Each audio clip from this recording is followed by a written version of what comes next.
In this lesson, we will apply layers in the architecture of web-based systems.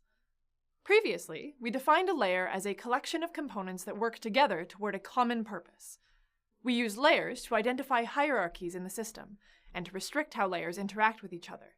Components in a layer only interact with components in their own layer or adjacent layers, and they may do so only through interfaces provided by each component. Generally, lower layers provide services to the layers above them. More complex systems often require more layers to help logically separate the components. The downside of adding additional layers is that performance suffers due to the increase in communication required between the layers. Often, layered systems are conceptually organized into presentation, application, and data tiers. In a web-based system, we divide the presentation tier into two layers, one for the web browser and one for the web server. Let's take a look at the function of each layer in a web-based system. We'll depict the architecture using a UML deployment diagram, with each layer supported by a node. The web browser layer is the topmost layer of the system. It displays the information to the user. The web server layer sits directly below the web browser layer. It receives a request from the web browser, obtains the requested content, and then returns it to the browser. Below this is the application layer, which is responsible for ensuring the function or service provided by the system is performed. The bottom layer is the data layer. This layer is responsible for storing, maintaining, and managing data. Access to data may be read-only, or may allow for both reading and writing. Depending on the system, this can take the form of a file system or a database. These are the typical layers that web systems are broken into, but by no means is this the only way to separate a web-based system into layers. As we shall soon see, not all systems require all 4 layers, and not all systems use these layers in the same way. Let's begin by looking at how a layered architecture can be applied to deliver static web content.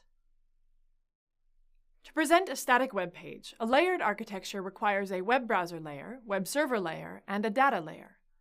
The web browser layer consists of the web browser, which displays the information provided by the web server. The web server layer receives the request from the web browser and grabs the appropriate HTML document stored in the data layer.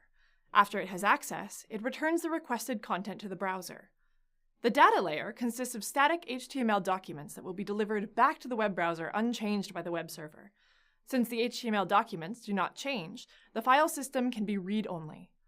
There is no application layer present in this system because the HTML documents served by the web server are the exact same HTML documents stored in the file system.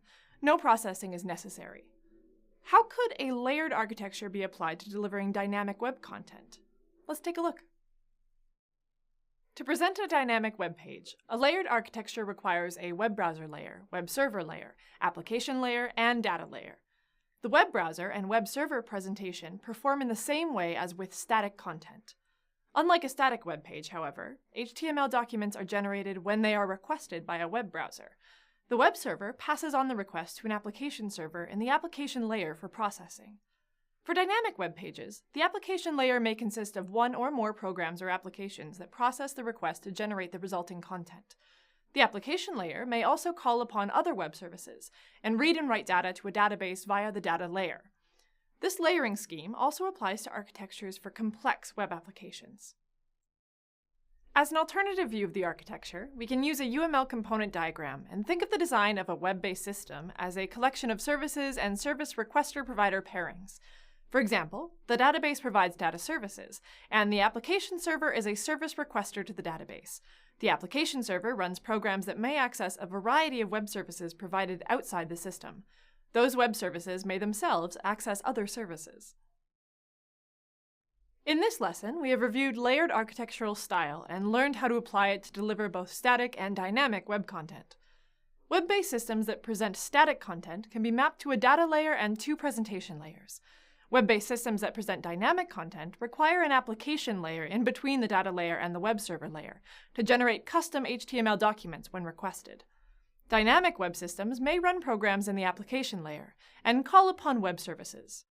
In a way, the layered architecture and use of outside web services has taken us back to very basic design principles: separation of concerns and code reuse. The layers have very specific responsibilities. The use of outside services provides functionality that the system does not have to implement. A great example of software reuse. The scope of using web services is huge, but it does pose a challenge of identifying the right ones to use. To make this all work, especially in the face of different platforms or languages, it is important to have standards for web content and communications. We will cover these in upcoming lessons.